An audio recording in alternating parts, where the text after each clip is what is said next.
Hi കൂട്ടുകാരെ, എല്ലാവർക്കും സുഖമല്ലേ? ഇന്ന് നമ്മൾ മന്തി മസാല തയ്യാറാക്കിയിട്ട് ചിക്കൻ മന്തി ഉണ്ടാക്കാം കേട്ടോ. ഇതിൽ കാണുന്ന ഇത്രയും സാധനങ്ങളാണ് വറുത്തെടുക്കേണ്ടത്. നന്നായി വറുക്കൊന്നും വേണ്ട, ഒന്ന് ചൂടായാൽ മതി കേട്ടോ. അതിനുശേഷം അത് പൊടിച്ചെടുക്കുക.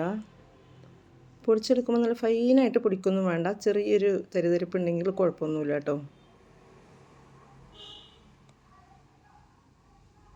കണ്ടോ.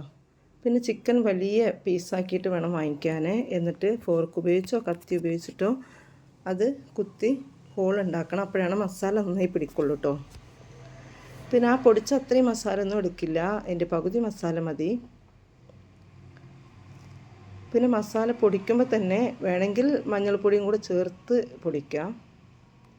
അപ്പം ഞാൻ മഞ്ഞൾപ്പൊടി ചേർക്കാതെ ഇതിനെ പൊടിച്ച്, അതുകൊണ്ട് കുറച്ച് മഞ്ഞൾപ്പൊടി ഇട്ട് പിന്നെ കുറച്ച് ഉപ്പ് ഇട്ടതിന് ശേഷം നന്നായി എല്ലാ ഭാഗത്തേക്കും മസാല പിടിക്കും പോലെ കൈകൊണ്ട് നന്നായി ഇളക്കണം. ഇളക്കിയിട്ട് 1 മണിക്കൂർ ഫ്രിഡ്ജിൽ വെച്ചാൽ കുറച്ച് പെട്ടെന്ന് മസാല പിടിക്കും. പിന്നെ ചിക്കൻ വേവിക്കുമ്പോൾ അതേപോലെ നടുവിൽ കുറച്ച് ക്യാപ്സിക്കം, സവോളയും മല്ലിയിലയും കൂടെ പൊടിയായി മുറിച്ചിട്ട് നടുവിൽ വെച്ചിട്ട് വേണം വേവിക്കാൻ കേട്ടോ. അപ്പോഴാണ് മസാല നല്ല ടേസ്റ്റ് ഉണ്ടാവുക. ഇത് സെല്ല ബസ്മതി വൈറ്റ് റൈസാണ് കേട്ടോ. വേവിക്കാൻ വേണ്ടി വെള്ളം വെക്കുകയാണ്. വെള്ളം വയ്ക്കുമ്പോൾ കുറച്ചധികം വെള്ളം വെക്കണം കേട്ടോ. അപ്പോഴാണ് നല്ല രീതിയിൽ ചോറ് നമുക്ക് എടുക്കാൻ പറ്റുക. അതായത് ഒന്നിൽ ഒട്ടാത്ത പോലെ റൈസ് എടുക്കാം. അതിലേക്ക് കുരുമുളക് പിന്നെ ചേർത്തെല്ലാം കണ്ടല്ലോ, അതെല്ലാം ഇട്ടിട്ട് ആ വെള്ളം തിളക്കുന്ന സമയത്താണ് അരിയിടുക. പുറത്ത് അടുപ്പിലാണ് ഇട്ട് വയ്ക്കുന്നത്. അതുകൊണ്ട് പുറത്തെ കാഴ്ചകളൊക്കെ കണ്ടിങ്ങനെ കുക്കിംഗ് ചെയ്യാം.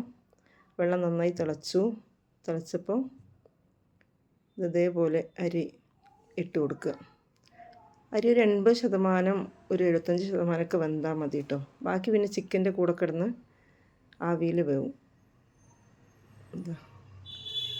ഇതുപോലെ ആയിരിക്കണം കേട്ടോ വേവേണ്ടത്. അപ്പോൾ ചിക്കൻ നമ്മൾ വെന്തോ നോക്കുക. ചിക്കൻ ഇതേപോലെ തന്നെ ഒരു 80-90% വെന്ത് കഴിഞ്ഞാൽ അതിൻ്റെ മുകളിലേക്ക് റൈസ് ഇടാം. നല്ല ടേസ്റ്റായിരുന്നു കേട്ടോ വെച്ചിട്ട്. നിങ്ങൾ ഇതുപോലൊന്ന് വെച്ച് നോക്കൂ. ഞാൻ വീഡിയോ ലെങ്ത്ത് കൂടണ്ട വെച്ചിട്ടാണ് പെട്ടെന്ന് കുക്കിംഗ് കാണിക്കുന്നത് കേട്ടോ. കുറേ സമയം സംസാരിക്കേണ്ട കരുതിയിട്ട്. അതുപോലെ ആയിരിക്കണം. എന്നിട്ട് പച്ചമുളക് മുകളിൽ കുത്തി വെച്ച്, പിന്നെ ഞാൻ മഞ്ഞൾപ്പൊടി കലക്കിയ വെള്ളം കേട്ടോ യൂസ് ചെയ്യുന്നത്, കളർ യൂസ് ചെയ്യുന്നില്ല. വേണ്ടവർക്ക് കളർ യൂസ് ചെയ്യുക, വേണമെങ്കിൽ റെഡോ യെല്ലോ ഒക്കെ കളറ് യൂസ് ചെയ്യുക. അപ്പോൾ കാണാൻ നല്ല കളർഫുള്ളായിരിക്കും. ഇത് കഴിക്കാൻ നല്ല ടേസ്റ്റാണ്.